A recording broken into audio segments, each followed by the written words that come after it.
Hey everybody, it's Aisha White, and I have a special guest here today. It's Brad Smith. Brad and I started working together, gosh, what was it, like 2013, I think? We were working as copywriters. Oh, It was a minute ago. yeah. um, and he's one of the coolest people I know. I don't know if you realize that or not, but that's the case. And we've been friends ever since. He's currently residing in LA right now, and so that's why it's a video chat. And he took time out of his day to answer some questions that I have about communication, particularly when you live in a foreign place. He's lived in a lot of different places over the course of his life, with different careers, and presently he's working as a copywriter in LA. And so I'm just going to jump right into the questions, Brad. I want to start off with my first question is, a couple of years ago, you moved to China to work as a copywriter. And I know for me, when I'm watching the news and the things that I hear in the media when it comes to China, is that there are a lot of restrictions on the citizens there with what they can access as far as media, the websites they can go to, and their overall free speech. And somebody working in a media capacity as a copywriter, I would think that that would impact you in some sort of way. So I'm wondering if you ran into any issues, any problems when it came to that, and did you see that firsthand, or was it kind of overblown, like in U.S. media, the way that things like that operate in China? Yeah, so I lived in Hong Kong, which Okay. they're going through a really kind of rough time right now with Chinese integration because they used to be a British colony up until semi recently. Hmm. And so I think one of the reasons why I chose to move there was because it's easier for me to assimilate because most of the signs are in English. Most people there speak English, or at least speak some English. Hmm. So it wasn't, I mean, it was definitely a cultural shock, but it wasn't too much for me to like not be able to find my way around. I know that free speech is a really big issue in China and Hong Kong too. Hong Kong, they kind of pride themselves on their freedoms, on their political freedoms. Hmm. And I think that when I was there, I saw lots of protests with people that were protesting the Chinese government, were protesting the the politicians that were kind of like coming into power in China and in Hong Kong. And I think that the Hong Kong people really wanted to kind of keep their own freedoms and their own ideologies without having to be forced into something else. Yeah. Of course, there were two sides to the same coin. I'm sure people wanted to be more integrated, but I know that there were a bunch of reports of like people that would go missing who Wow. were like anti-Chinese dissidents. They would be in trouble. I think that as an expat, I didn't really have too much of an issue with that. I think I was just kind of there, soaking it all in, doing my own thing, working, going to work, traveling, meeting people. So it wasn't a huge deal for me, but it was definitely uh, everything that we kind of hear. I think more or less is true to a point. I mean, China as a country, they censor a lot of websites, and Facebook and YouTube and Google aren't allowed there, but they have their own alternatives, which in some cases are even more popular, like Mhm. Baidu, WeChat, all that stuff. Like they're huge. So it's just very different cultures. Okay. Huh. That's really interesting. Yeah, I guess I didn't know all the alternatives. You mentioned WeChat, and I feel like I read something lately about Facebook kind of venturing into that or trying to tap into that. I don't remember all the details about that, but that sounds really familiar. I think I read about that sometime. Yeah. So, yeah, I guess it'd be a smart move. Just kind of dominate here and then like over in China too if they can. Yeah, I know that Google is trying to open up their own search. Or they might have already done it. I'm not quite sure. I know I was reading about that recently, how they were trying to open their own like China approved kind of service. Yeah. Do you have any clue like how that process goes? Is it really strict to get approval from China to be able to, I guess for your website to be approved? Do you have any clue? I'm sure it's super strict. I know that for movies, right? China, they only accept a certain number of Hollywood films to be shown in the country per year. I Mhm. could be. So if my numbers are off, please don't get mad at me. I'm just kind of thinking of from what I heard. And I remember that like a lot of the films were like big blockbuster films, like the Mhm. Marvel movies, the Transformer movies, whatever. But in order for them to be approved in China, they had to like either add scenes with China in them.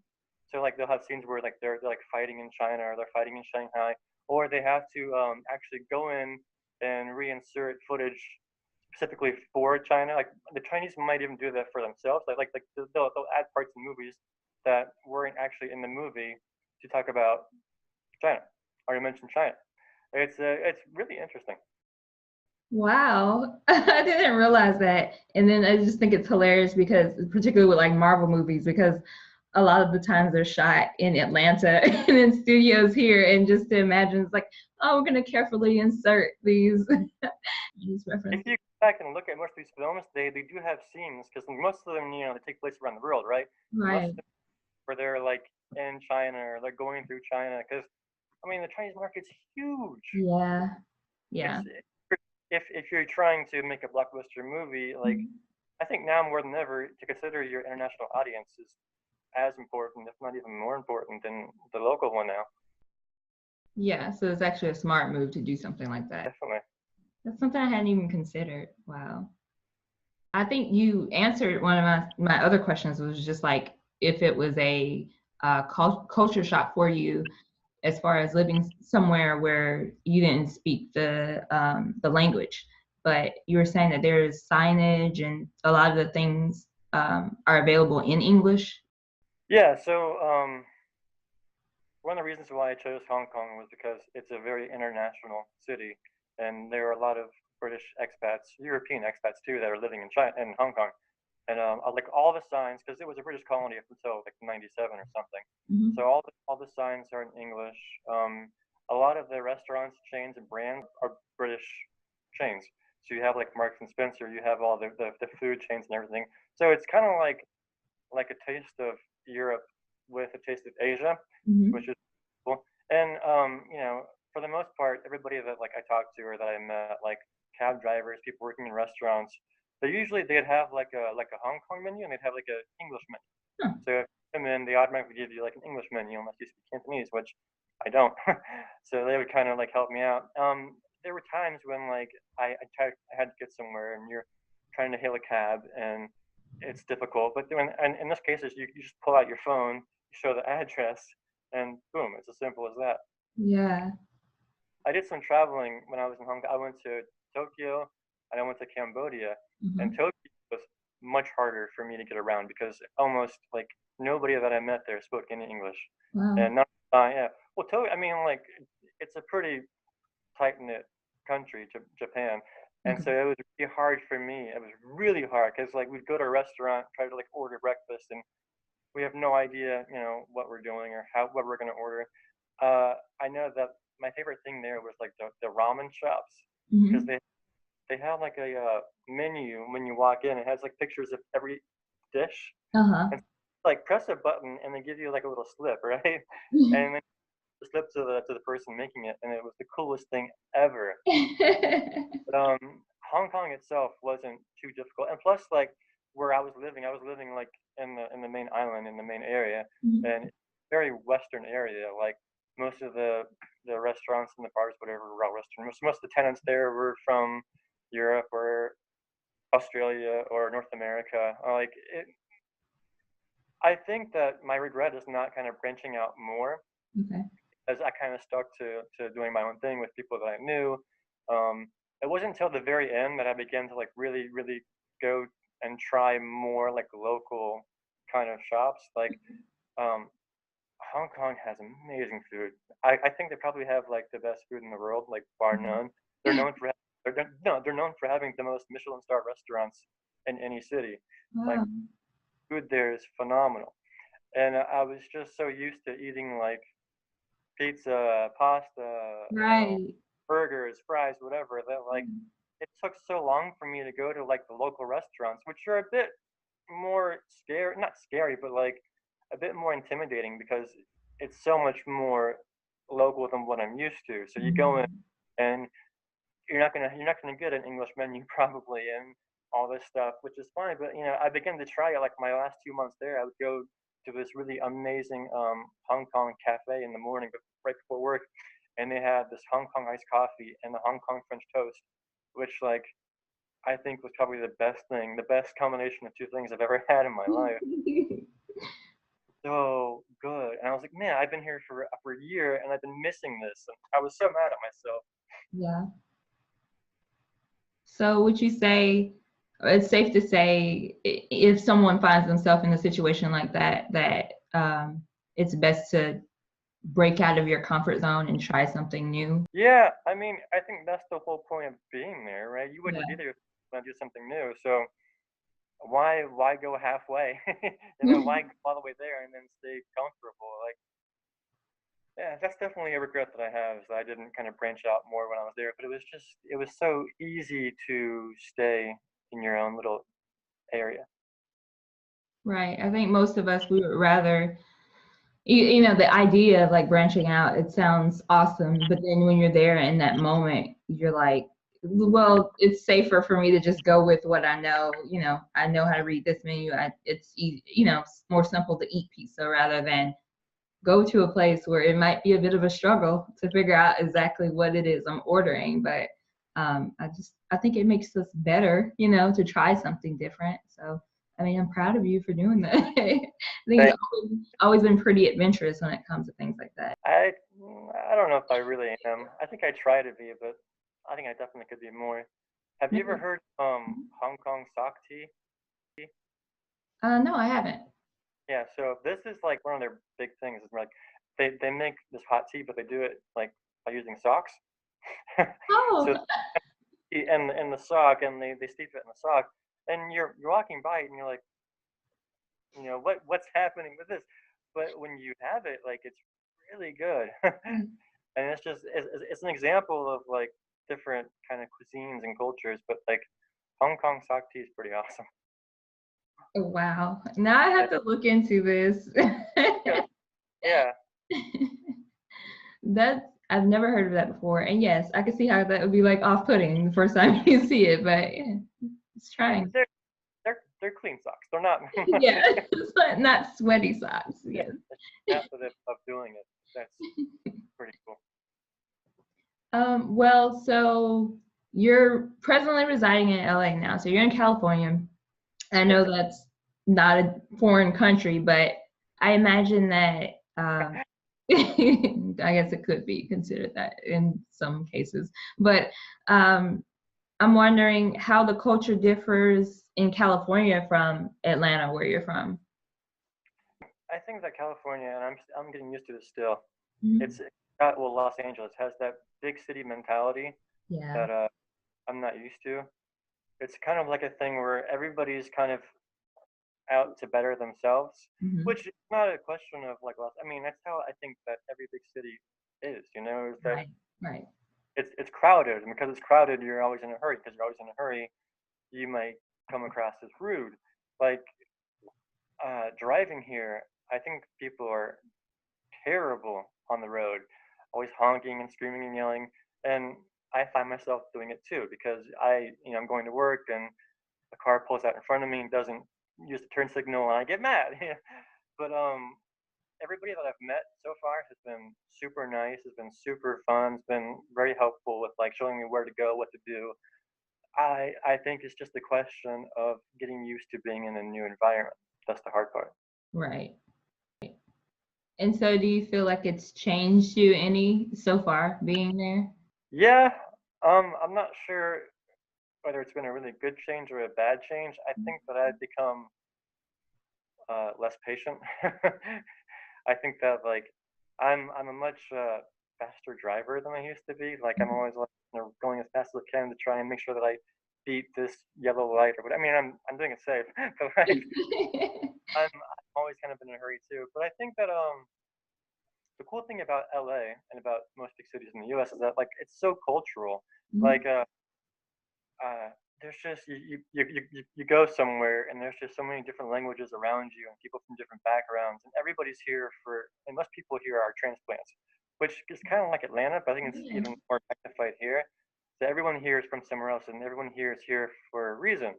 most of the reasons are, to be in the film industry, which Right. I'm not a part of, which I kind of like to be able to like look in through an outside glass so that I can kind of see how it is now. People are doing it, but not have to be involved in it, which Yeah. is cool. But it's fun. It's fun to see that, and it's fun to be empathetic with like how this is an entire city full of people from somewhere else. Yeah. Like a lot of them are from like the Bay Area of California or from San Diego, but that's still, we're all traveling here. It's like a centrifugal force that like brings people together, and it's interesting. Yeah, I bet it is. That makes sense. The comparison you were making, as far as everybody having all these different goals as to why they came, but the comparison of it being similar to Atlanta, if I can look at it in that way, then I think that I can, uh, I guess, kind of understand to a certain degree what it's like to live in LA. Because if I look at Atlanta as an example, and I mean, we're growing when it comes to the film industry too. And then also, everybody seems to be a transplant. People seem to be surprised when I'm like, no, I'm born and raised in Georgia. They're like, what? Yeah. Yeah. So, of all the places that you live, because you live in Hong Kong, LA, where else have you? London, right? Yeah, I was lived in London for a while when I was a lot younger. So, and then clearly Atlanta. Of all the places that you've lived, is there a particular place that you're most fond of? And with that, how would you say that like it's impacted your outlook on life or travel? Man, I think I love different places for different reasons. Right. Like I went back to London this past summer. It was my first time being back in over 10 years, Mm. and I loved it. I loved it so. It was so beautiful. It was so clean. It was so well planned. It was so phenomenal. And I remember like, I went back to my old neighborhood, my old house that I hadn't seen in 12, 13, whatever years, and it had changed so much, and it had gotten better. Like when I lived there, I was 20, 21, and I lived with 5 roommates in a tiny little house, Wow. and kind of in a more seedier area because it was cheaper. And I remember like it being a bit dangerous. And I went back this time, and it was so nice. It was just so much. It was just crazy how different it was. And it was beautiful to be back. And I was like, yeah, if I ever had the chance or the opportunity to go back to London, to move back to London, I probably definitely would. Like if I could pick one spot, it'd probably Mhm. be it. That's But awesome. I want to go to London. Like maybe we just like travel together. We'll go to London. You'll know all the spots. I'll probably get lost a lot, but definitely. Yeah, I mean, like London, like it's just they have a really great metro system and great bus system, like, and it's really well planned out. Like, it's one thing that I didn't really appreciate much when I was younger because I didn't really notice how amazing it really was. But like going back and seeing it, I'm like, yeah, this is a city that's so well planned. Like we don't have that in America. Like New York kind of is, but Uh-huh. like not quite on the same level as these cities in Europe or even in Asia, like China. They're building these new cities, but they're building them with like already well planned and well thought out metro systems. Like they're building Mhm. them with these like rail systems, which is phenomenal. Yeah. You know, like we don't do that here. We're so reliant on cars, especially in Los Angeles, and it sucks. It's just really hard. Okay, so Uh, London is pretty walkable then, you would say. yeah, I think that most big cities in Europe are extremely walkable. I think Uh-huh. that's how it was made. Yeah. Uh, I know that Hong Kong. Um, my first few months in Hong Kong were pretty hard because it was a huge cultural shock. It was a huge change, Yeah. and I'm not quite sure if I wanted to stay there or if I was going to be happy there. But I began to like explore a bit more, and there was this like one like area that was in Kowloon, which is north of the Hong Kong island, which is like a huge area, and they had this entire strip, and it was like full of like comics and action figures and toys and stuff. And me being a huge Transformer fan, I kind of fell in love with this area, and I was like, yeah, you know what? I think the key to being somewhere is to like find a thing that you love about it, and then just soak it up, right? And Yeah. so I used to go there every weekend, and like I would look around at all the shops and check out all the posters and the comics and the toys, and it was so cool. So Mhm. Hong Kong definitely has a place in my heart for nostalgia kind of stuff, where I could just Mhm. because like it was it was like my dream come true. I used to have this dream of like being able to go to like this Transformer shop when I was like 5 or whatever, have this like wall of Transformers, and like never happened. But like being there, it was like my 5-year-old dream come true, and I was able to relive a part of my life that I had really missed. And it was cool. So I think Hong Kong definitely has a big nostalgic factor for me, just for like my youth and being able to kind of appreciate that and kind of explore it more. Um, and of course, there's Atlanta, which is my home, which was where my family is, which I definitely see myself going back there. Mhm. Um, I, it's it's home. Right. That's awesome about Hong Kong, though. Was that like completely unexpected? This that you would just, I guess, happen upon these comics and all the things. Well, I don't know. I guess to a certain degree, some of the things are based in like I guess the Chinese and animation sometimes go hand. Yeah, Yeah. and I kind of had a clue, and like I was Mhm. looking up stuff on my phone, but then I went there and I was just so like overwhelmed. I was like, man, this is cool. And yeah, it definitely like, and I think that actually helped me. It helped change my mindset, helped me become a bit more open to being there, more open to kind of exploring more. Like I think that the key to being somewhere new is, if you really want to be there, is to try and find a thing that you can enjoy, that you can appreciate. And like every place has its own, its own draws and attractions that are unique to the place. Every Right. place has its own feeling that like you feel when you're there, and it's a question of being able to appreciate it, find and enjoy that I think makes it worthwhile. And it sounds dumb, but I think that made a big difference for me. No, I think I can appreciate that. I think that makes a lot of sense, actually. I would, well, I guess my next question for you is um, some people hearing those stories about like you relocating and you appreciating the different aspects of these places. I know for some people, maybe they lived in one place all their lives and they want to get out and they want to travel or reside somewhere new because they think they can kind of reinvent themselves. And I'm wondering from your perspective, do you think that that's true? Like, will you be able to go somewhere new and just like start anew and become this different person? Do those things go hand in hand, or is it going to vary for everyone? I think that may be possible, but I think it's incredibly rare. I think it might take a lot of like dedication and work to be able to do that. I know that like I suffer from the grass is always greener syndrome, where I was thinking like, oh, well, if I was there, things would be better, or it's better over there, or this area is better because X, Y, Z. But then you go to this place and it has its own unique problems too. Like I think that the big question of being happy or being satisfied or being content isn't where you are, it's who you are, basically, like what you're doing.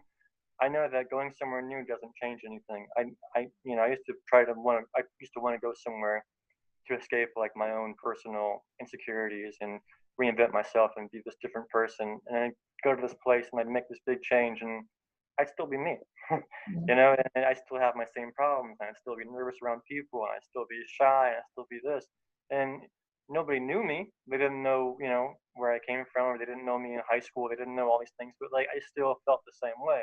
right. And it kind of got to a point where I realized that it's not where you are that makes you who you are. It's who you are that makes you who you are. It's what you do. It's how you do it. It's how you feel. Um, I wouldn't recommend people travel just to like reinvent themselves, because I don't think it works that way. I Right. think the process of traveling might change you, but you don't change just by doing it. So it's an internal journey, if you will, that you have to take to better yourself or get in a different mind space before you physically relocate in order to be able to grow in whatever area, I guess you've stunted growth in. Yeah, I mean, possibly. I think that the a change of scenery is a great like incubator to help you be more different or change or whatever. But I don't think it's the change that actually happens. I think that like it can give you an opportunity. It's but at the end of the day, that the work comes from yourself and how you view yourself and how you view others. I know that LA is a city where a lot of people don't know many people here, myself included, as I Mhm. for transplants. And I always kind of worry about like going to concerts by myself or going to movies by myself and how people are going to like judge me or like think that I'm a loser or whatever. But like no one cares. Like no one's gonna notice. No one's gonna like, no one cares. Like I've gone to concerts here and I've noticed a bunch of people are there by themselves, Mhm. and I'm like, wow, this is interesting. Because in Atlanta, I don't think that was the case that often. Maybe like one or two, but here it's like half the crowd are people that are probably from Chicago or like Minnesota or something that are there for work, and I just moved there and like this band or like this whatever, and are just there. And Yeah. I think point like once you stop caring so much and just do what you want to do, it makes things easier. Yeah, I like that idea because I will say I've been in situations where I'm like, I buy tickets for a show and I don't think about it until it's like getting closer to the date. And I'm like, I don't have anybody to go with. What do I do? And that idea of like going alone is just like it's so foreign. But yeah, it's Yeah, like, who cares? yeah, just do it. That was going to be one of the questions I asked. Like, does it ever get lonely in these places? And what do you do to combat that? Or is it kind of like, whatever, I just explore on my own? That definitely gets lonely. I have moments of really missing my family. I think a big problem that I made in Hong Kong was that I was there for an entire year without ever going back to the U.S. Mhm.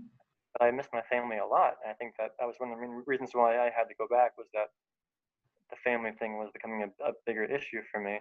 Right. Um, I think that if you're far away, if you're in a different state or a different country, if you're doing this for the first time, it's important to stay in touch with your family, your friends. I know that it's even easier now to be in touch with people more than it ever was, but at the same time, it's a lot harder because like we send texts or we send like messages, but we're not actually talking to people.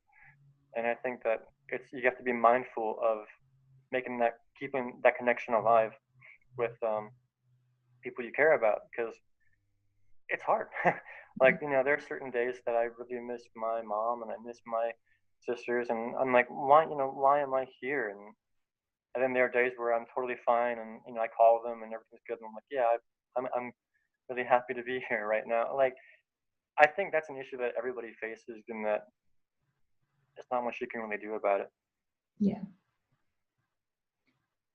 Well, in the moments where you are social, maybe going out with someone in the area, I guess that's my question. The opportunities that you have? How are you social? Do are there people that maybe live in LA that were friends of yours when you came here? You're like, okay, we'll meet up and we'll go. Or maybe in Hong Kong, I know you have coworkers that did speak English. How did you manage to be social in these different environments?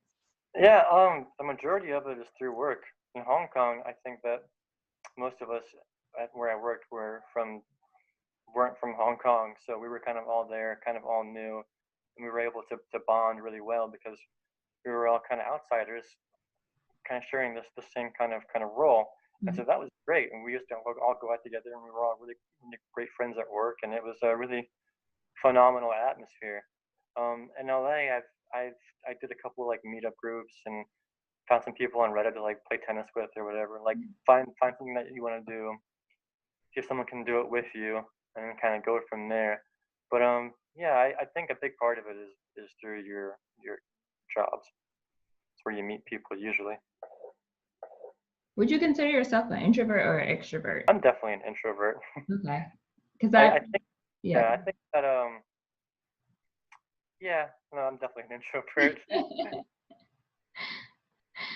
I thought maybe, but at the same time, I'm like, that sounds kind of like my nightmare to be like, all right, people have read it. I want to play tennis. Like, come, let's go meet. And I know you've done something like that before with like soccer or something when you were here.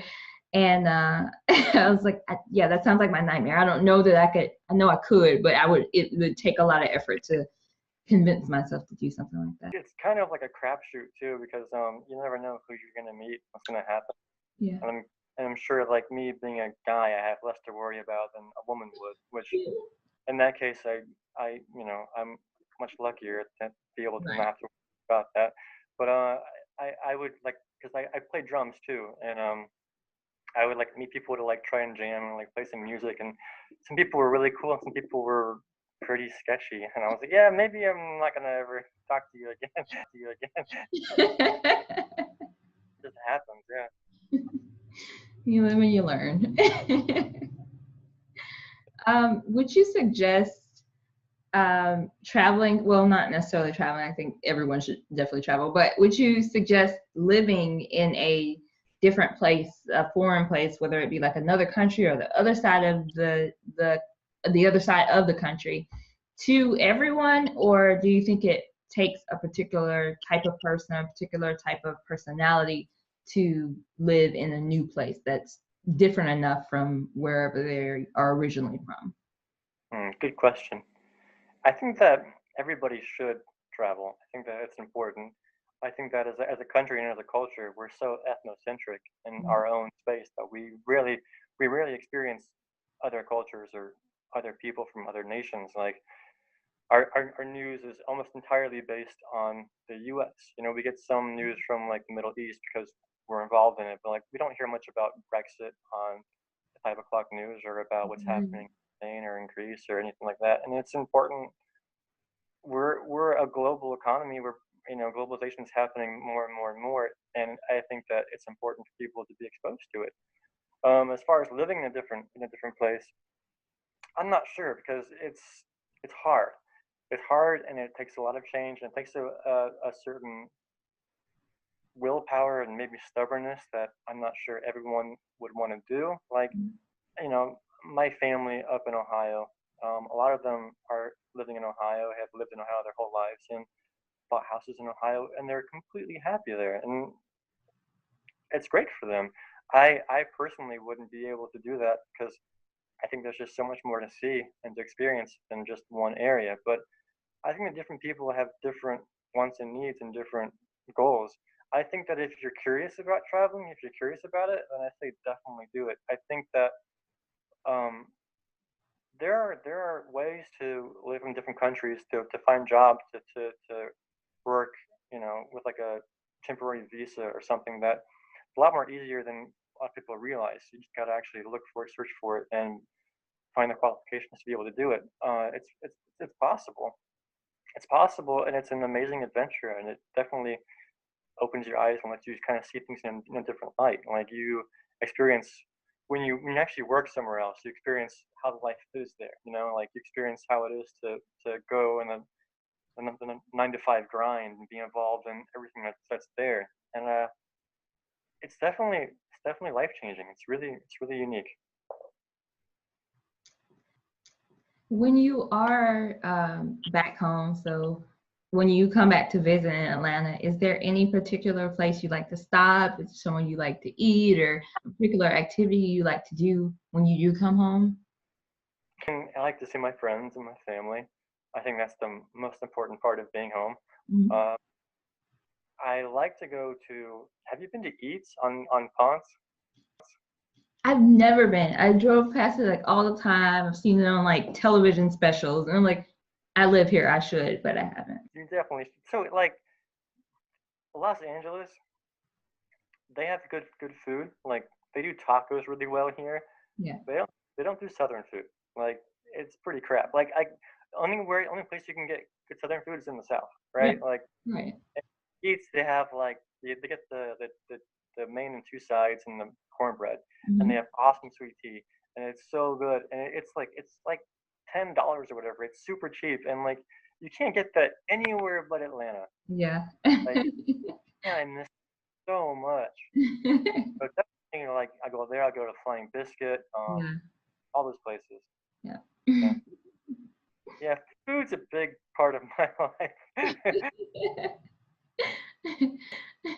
Well, yeah, and it's like the obvious thing. If you're gonna explore anything else, like when you're in LA, when you're in China, it's like, all right, let's see what their culinary offerings are. I'm gonna, try something different. So it's like I would think one of the easiest things to go, all right, I want to try something new, try something different. Let me start with a menu. But I guess it could be, like you said, a little bit intimidating when it's like maybe a different, completely different country, and you're like, what do I order? What, You don't know what the food you're eating is, or yeah. yeah. Well, Brad, I think I have a final question before we bring this conversation to an end, and that is, do you have any words of encouragement to someone who may be considering a move? They think that they need a change and they want to go somewhere else. Just do you have any words of encouragement or tips for acclimating to a new culture? Yeah, I think I do. I think that you have to consider why you want to move. If you're moving for to escape like a personal problem, there are a personal demon, that's one story. But like if you're moving because you think that's gonna be better there, but you don't know, you just assume, like be prepared for a rude awakening, because like every place has its own issues, its own pros and cons. Um, just kind of think about why you want to move and why you're going there, and then once you're there, it can be hard the first, like they say that like getting used to a new city takes about a good year for you to actually feel comfortable. I Mhm. think that the bigger the city, the longer it takes for you to feel like you belong or like you fit in there. Because the bigger the city, the more intimidating, the more hard it is to get from point A to point B. So give it time. And I think that it's important to kind of look for something that you enjoy and try to pick it up there. Like, let's say that you used to play an instrument and you don't play it anymore. Like, try to do it again, and then try to meet people through that. Like if you play soccer, if you play basketball, like pick it up. Like go to like basketball courts, try to meet people, post on Reddit or whatever. Like it can be sketchy, but it can also be great. Just be careful. I mean, if you can bring someone with you, it's always good too. But yeah, I think that it's important to try and I think really the most important thing of all is to be open to how different things are. Like LA wasn't what I thought it was going to be when I first moved here. It's much more spread out than I realized. It's much more dense. It's really a lot of people. It can be stressful at times, but there's a lot of beauty too. Like it's a beautiful city. The weather's amazing. There's a lot to do around the city. Like you can go to different parks that are like less than an hour away.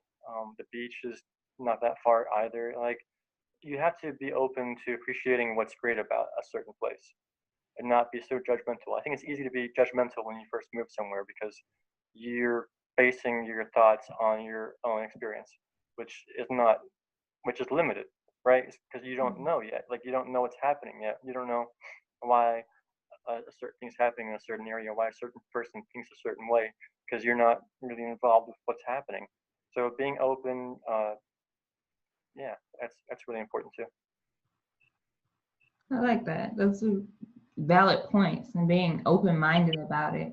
I think kind of the overarching theme too is just your expectations versus reality, because especially if you've never lived anywhere new, you have these expectations of what it will be like based upon maybe what you've seen on television, or just that idea of grass being greener, like you're saying, like anywhere else has to be better than this place. And then you get there and you're like, there are things you can appreciate and there are things that are better, but there are going to be challenges and things that you run into. And so that goes back to the whole, you're not a brand new person just because you're in a different setting. So I think it's really interesting what you said about that whole grass being greener, and then that influenced my inspiration for the title of the blog that's going to be accompanying this video too. I was telling you a little bit about it before. The lyrics, it's the Traveling Wilburys, so it's like a super group that was what Bob Dylan, George Harrison, Roy Orbison, Jeff Lynne, and Tom Petty, all of them together. And I was like watching one of the old videos, and it was called the song's Inside Out. And Bob Dylan's line is, "Look out your window, the grass ain't green, it's kind of yellow. See what I mean?" And it like stuck, and I was like, "Yes, exactly." And applying it to this thought process of, it'll be better because it's a new place, but that's not always the case. But remaining open also to new experiences. So I just think that's cool. I think that you're a cool person and that you're more adventurous than I. So I'm like living for you. Lies. Well, thank you so much for taking time to sit down and talk to me about these, just these ideas. It's always great talking to you and hearing you just kind of like go on about these different things. I'm like, these are things I didn't consider. I'm more cultured now because I've talked to Brad. I don't consider myself cultured at all, but thank you. Well, I miss you. I hope that you are enjoying your time in LA. I am, and thank you for talking with me. It's been fun. Yeah, it has Catch been. up. Well, thank you to everyone watching for sitting down, listening to Brad and I hope that the points that he was making just kind of connect with you. And if you're considering living somewhere else, you know, be open-minded and don't be afraid to step out and experience something new. And yeah, I hope it's a point of encouragement. Thank you so much for watching. Thank you, Brad. I will talk to you later. Bye. Bye.